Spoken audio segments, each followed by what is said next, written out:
பெரும்பாலும் வீரப்பன் அவர்களுடைய வாழ்க்கை கதையை சொல்ல நினைக்கிற நிறைய பேரு அவருடைய இறப்புல இருந்து தான் அந்த கதையை தொடங்குறாங்க. காரணம், வீரப்பன் அவர்களுடைய வாழ்க்கையில மிகப்பெரிய பின்னடைவாக கருதப்படுவது அவருடைய இறப்பு. ஆனா உண்மையிலேயே அவருடைய வாழ்க்கையின் மிகப்பெரிய பின்னடைவு அவருடைய மரணம் தானா அப்படின்னா நிச்சயமா இல்ல. ஏன்னா வீரப்பன் தன்னுடைய மரணத்தை கண்டு அஞ்சிய ஒரு நபரா இருந்திருந்தா வீரப்பனுக்கான தேடுதல் வேட்டை தி காஸ்ட்லியஸ்ட் மேன் ஹண்டா மாறி இருக்காது. அப்ப உண்மையிலேயே வீரப்பன் அவருடைய வாழ்க்கையில எது மிக முக்கியமான பின்னடைவு அப்படிங்கிறத நாம தெரிஞ்சுக்கணும். எல்லா சூழ்நிலைகள்லையும் ரொம்ப துல்லியமான முடிவுகளை எடுக்கிற வீரப்பன் தன்னுடைய வாழ்க்கையில 3 இடங்கள்ல தவறான முடிவுகள் எடுக்கிறார். அந்த 3 முடிவுகள் தான் அவருடைய வாழ்க்கையின் பாதையை மாத்திர 3 முடிவுகள் அப்படின்னு நமக்கு தெரியுது. அது என்ன முடிவுகள் அப்படின்னு தெரிஞ்சுக்கிறதுக்காக தான் இந்த வீடியோ. வாங்க பார்க்கலாம்.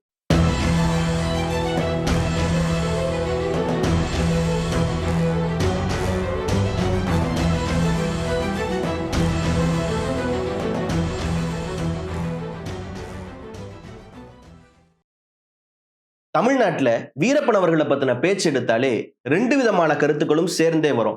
ஒண்ணு, வீரப்பன் ஒரு வனக்காவலருங்கிற கருத்து. இன்னொன்னு, வீரப்பன் மிக மோசமான ஒரு குற்றவாளி அப்படிங்கிற கருத்து. சிலர் சொல்லுவாங்க வீரப்பன் ஒரு ராபின்ஹுட் அப்படின்னு. சிலர் சொல்லுவாங்க வீரப்பன் ஒரு ராபர் அப்படின்னு. சிலர் சொல்லுவாங்க வீரப்பன் மோசமானவங்களை மட்டும்தாங்க கொன்னாரு அப்படின்னு. சிலர் சொல்லுவாங்க இல்ல இல்ல, வீரப்பன் எத்தனையோ அப்பாவிகளையும் கொலை பண்ணியிருக்காரு அப்படின்னு. இப்படி வீரப்பனை பத்தின பேச்சை எடுக்கும் போதே அவர் நல்லவரா இல்ல கெட்டவரா அப்படிங்கிற டிபேட்டும் சேர்ந்தே வந்துடும். ஆனா இந்த வீடியோ வீரப்பன் நல்லவரா இல்ல கெட்டவரா, அவர் ஒரு போராளியா இல்ல புரட்சியாளரா, இல்ல அவர் ஒரு தீவிரவாதியா இல்ல வேட்டைக்காரனா கொலகாரனா அப்படிங்கிறதை பத்தி எல்லாம் பேசுறதற்காக அல்ல. அவ எதுக்காக இந்த வீடியோ அப்படின்னா, வீரப்பன் நல்லவர் கெட்டவர் அப்படிங்கிற டிபேட்டை கொஞ்சம் தள்ளி வைப்போம். வீரப்பன் தனக்கான ஒரு பாதையை தேர்ந்தெடுத்து ஒரு டெஸ்டினேஷனை நோக்கி போறாரு. அந்த பாதையில 3 சம்பவங்கள் நடக்குது. அந்த 3 சம்பவங்கள் தான் வீரப்பன் தான் அடையணும் அப்படின்னு நினைச்ச இடத்தை அடைய முடியாம போனதற்கான முக்கியமான காரணங்கள். அந்த 3 சம்பவங்கள் என்னென்ன அப்படின்னு தெரிஞ்சுக்கிறதற்காக தான் இந்த பதிவு.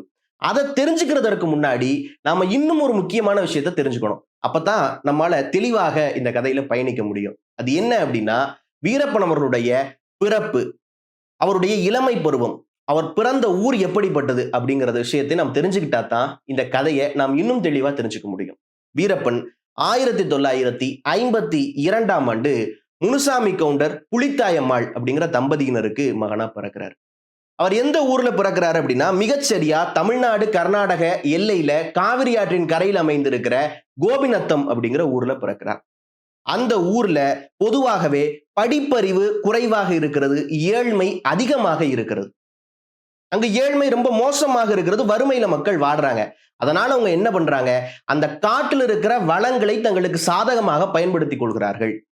அப்ப அங்கு பிறக்கிற குழந்தைகள் எல்லாம் இளம் வயதுல பள்ளிக்கூடங்களுக்கு போறதில்ல, மாடு மேய்க்க தான் போறாங்க. அப்படித்தான் வீரப்பனும் தன்னுடைய இளமை பருவத்துல பள்ளிக்கூடத்திற்கு போகாம மாடு மேய்க்க போறாரு. அதற்கு பிறகு அவர் ஒரு இளைஞராக மாறுகிறார். சாலவை கவுண்டர் அப்படிங்கிறவருடைய தொடர்பு ஏற்படுது. அந்த தொடர்பின் காரணமாக யானை தந்தங்களுக்காக யானைகளை வேட்டையாடுவதும் சந்தன மரங்களை வெட்டுவதையும் தன்னுடைய தொழிலாக மாற்றிக் கொள்கிறார். இந்த இடத்துல தான் நம்ம ஒரு விஷயத்தை தெரிஞ்சுக்கணும். 1792ஆம் ஆண்டு கொண்டு வரப்பட்ட சட்டத்தின்படி சந்தன மரம் ஒரு ஸ்டேட் ப்ராப்பர்ட்டி, அது அரசாங்கத்தின் சொத்து. அந்த சந்தன மரத்தை அரசின் அனுமதியின்றி வீட்டில் வளர்ப்பதற்கோ இல்ல அரசின் அனுமதியின்றி வெட்டி விற்பதற்கோ அனுமதி கிடையாது அப்படிங்கிறது தான் அந்த சட்டம். சட்டம் எதற்காக அப்படின்னா, சந்தன மரம் ரொம்ப பிரீசியஸான ஒண்ணு. அதுல இருந்து கிடைக்கிற எண்ணெயும் அந்த மரத்தின் துகள்களும் ரொம்ப பிரீசியஸான ஒண்ணு, விலை மதிக்க முடியாத ஒண்ணு, அதிக விலைக்கு விற்கப்படக்கூடிய ஒண்ணு. இந்த சந்தன மரங்கள் பொதுவாகவே தமிழ்நாடு, கர்நாடகா, கேரளா எல்லையில் இருக்கிற மேற்கு தொடர்ச்சி மலைகள்ல அதிகமாக இருக்குது. அதனால இந்த சட்டத்தை போட்டு அந்த மரங்களை பாதுகாத்தாங்க. அரசு தன் தேவைக்கு வெட்டிக்குச்சு. ஆனால் வீரப்பனும் அவருடைய தோழர்களும் சேர்ந்து இந்த சந்தன மரங்களை வெட்டி விற்க ஆரம்பிச்சாங்க. ஊர்ல இருக்க கிராம மக்களை இதற்காக மரங்களை வெட்டுவதற்காக பயன்படுத்த ஆரம்பிச்சாங்க. யானைகளை வேட்டையாடி தந்தங்களை விற்க ஆரம்பிச்சாங்க. இப்படியாக அவருடைய வாழ்க்கை பயணம் போய்கிட்டே இருக்கு. அப்ப வீரப்பனுக்கு வித்தியாசமான ஆயுதங்களை பயன்படுத்துறதுனா ரொம்ப பிடிக்கும். துப்பாக்கிகள் வைத்திருப்பதுனா ரொம்ப பிடிக்கும். அதனால வீரப்பன் என்ன பண்றாரு, 1972 காலகட்டங்கள்ல ஆயுதங்களை வாங்குவதில் ரொம்ப விருப்பம் காட்டுறாரு. பெங்களூருக்கு போறாரு. பெங்களூருக்கு ஆயுதம் வாங்க போன வீரப்பன் காவல்துறையினர்கிட்ட மாட்டிக்கிறாரு. அவரை சிறையில கொண்டு போய் அடைக்கிறாங்க.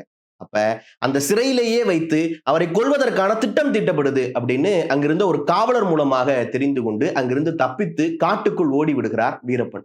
உண்மையை சொல்லணும்னா இந்த இடத்திலிருந்து தான் வீரப்பனுடைய வாழ்க்கை கதையே தொடங்குது. காட்டுக்குள் ஓடிய வீரப்பனை அதற்கு பிறகு யாராலும் பிடிக்கவே முடியல அப்படிங்கிறதா மறுக்க முடியாத உண்மை. அப்படி வீரப்பன் போயிடுறாரு. இதற்கு அடுத்து தான் அந்த மிக முக்கியமான 3 சம்பவங்களும் அடுத்தடுத்து நடக்குது. நாம பார்க்கிறோம் வீரப்பன் ரொம்ப மோசமான ஒருத்தர், ரொம்ப கொடூரமான ஒருத்தர், ஒரு வேட்டைக்காரர், ஒரு எந்த நேரமும் துப்பாக்கியை வச்சுட்டு திரிவாரு அப்படின்னு சொல்ற வீரப்பனுடைய வாழ்க்கையிலையும் ஒரு அழகான காதல் கதை இருந்திருக்கு. 1989 தான் அவர் தன்னுடைய காதலியை முதல் முறையாக பார்க்கிறார். அவங்க பேரு முத்துலட்சுமி. அவங்க நெட்ஃபிளிக்ஸ்ல இருக்க ஒரு டாக்குமெண்ட்ரியில எப்படி முதல் முறையாக நான் வீரப்பனை சந்திச்சேன், எப்படி எங்களுடைய காதல் நிகழ்ந்தது அப்படிங்கறதெல்லாம் சொல்றாங்க. அவருடைய அந்த காதலி முத்துலட்சுமிக்கு அப்போது வயது 15.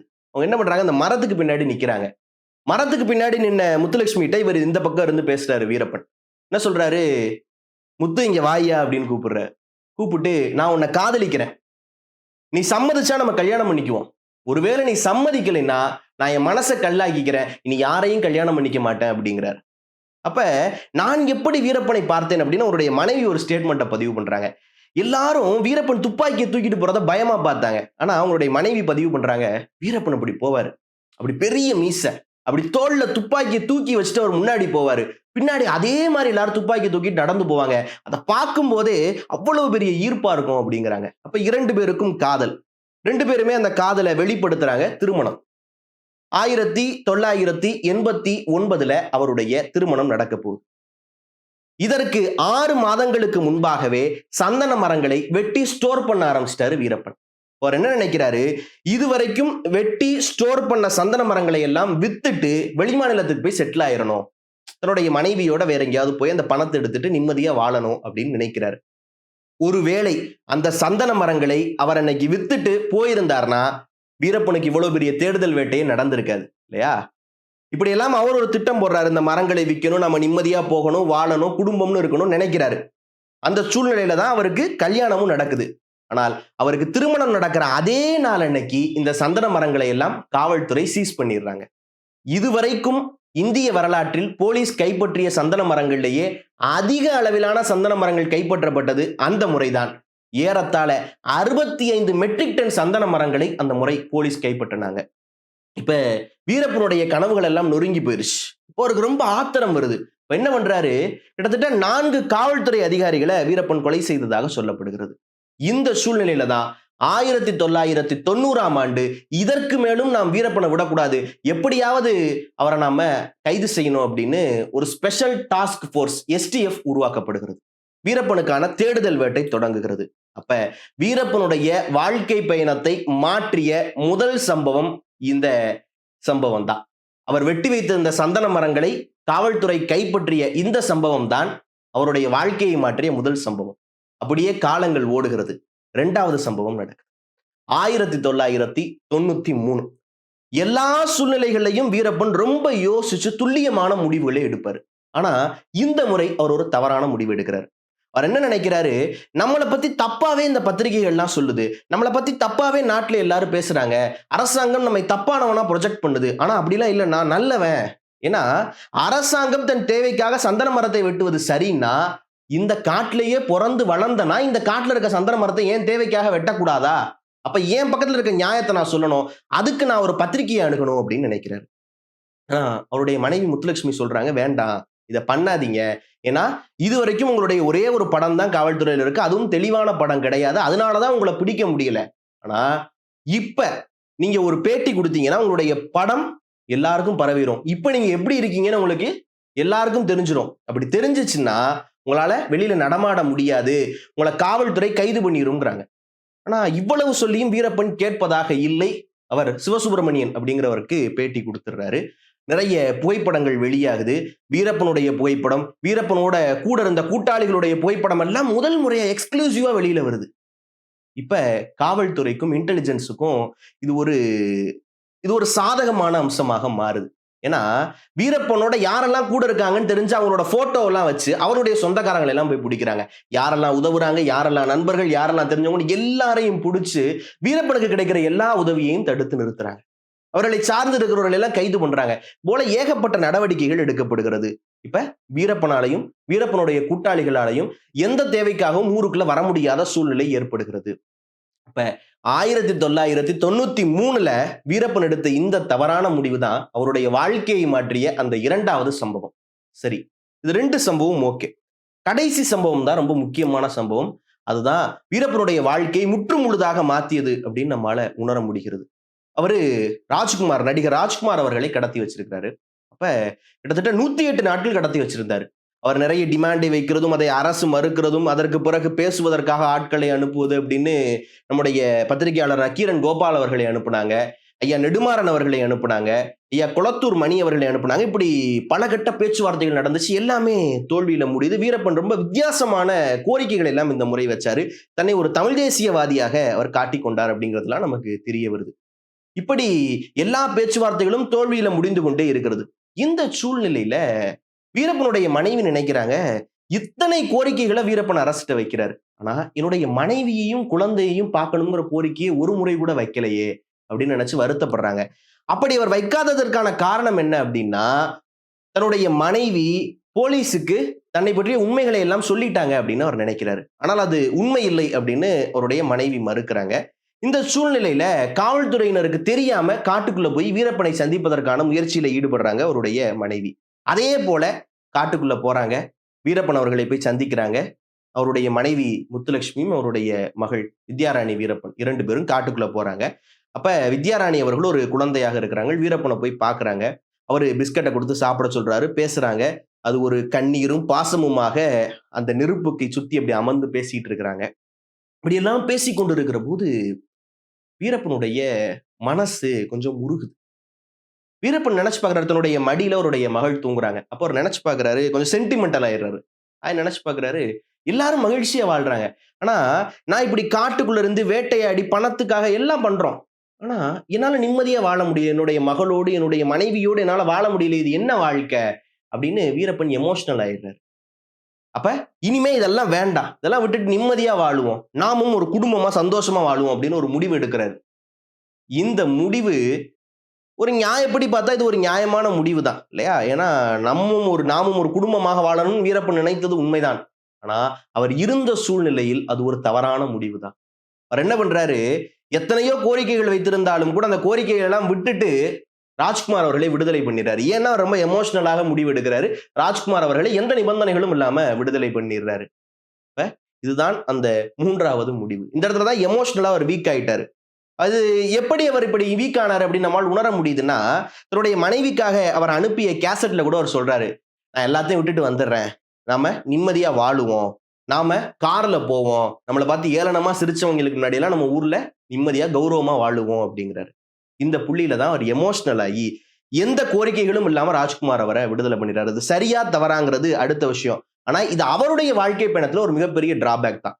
இந்த 3 சம்பவங்கள் தான் வீரப்பனுடைய வாழ்க்கையில அவர் போக வேண்டும் என்று நினைத்த டெஸ்டினேஷனுக்கு அவரை போடாம தடுத்த 3 சம்பவங்கள் அப்படின்னு நமக்கு தெரிய வருகிறது. இப்ப ஒரு முக்கியமான கேள்வி இருக்கு. வீரப்பனை யாரு கொன்னா? STF உண்மையிலேயே அவரை கொன்னாங்களா? காவல்துறை அதிகாரிகள் உண்மையிலேயே அவரை வெளியில வர வச்சு, காட்டை விட்டு வெளியில வர வச்சு கொன்னாங்களா? ஆமா, நாங்க தான் அவரை காட்டை விட்டு பிளான் பண்ணி வெளியில வர வச்சு கொன்னோம் அப்படின்னு காவல்துறையினரின் தரப்பு சொல்லுது. இன்னொரு தரப்பு என்ன சொல்றாங்க, இல்ல அவருக்கு விஷம் கொடுத்து கொன்னுட்டாங்க, அதற்கு பிறகு இறந்து போன உடலை கார்ல எடுத்துட்டு வந்து ஆற்றத்தை பீச்சி அவர் செத்துட்டதா சொல்றாங்க, சுட்டு கொன்னுட்டதா சொல்றாங்கன்னு ஒரு தரப்பு சொல்றாங்க. எப்படியோ வீரப்பன் இறந்து போயிட்டார். அதான் உண்மை. வீரப்பன் இறந்து போயிட்டார். வீரப்பன் கொலை செய்யப்பட்டார் அப்படிங்கிறது உண்மை, மறுக்க முடியாத உண்மை.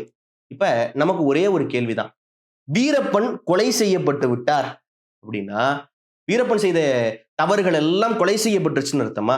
வீரப்பன் வெட்டிய மரங்கள் எல்லாம் திருப்பி வந்து, வீரப்பன் வெட்டிய யானை தந்தங்களோடு இருந்த யானைகள் எல்லாம் திரும்பி வந்துருச்சுன்னு அர்த்தமா?